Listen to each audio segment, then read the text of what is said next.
So ikakabit ko na itong mga main bearing. Main bearing standard size. Yung main bearing ay meron itong lock, ayan o. Yan. Purpose niyan ay para di gumalaw yung bearing sa kanyang block, o steady lang siya dapat dyan sa kanyang block. Kasi pag walang lock, may tendency na gumalaw yan o sumabay sa ikot.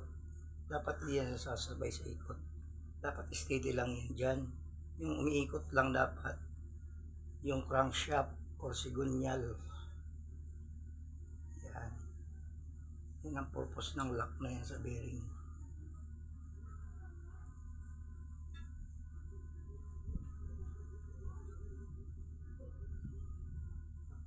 Alright.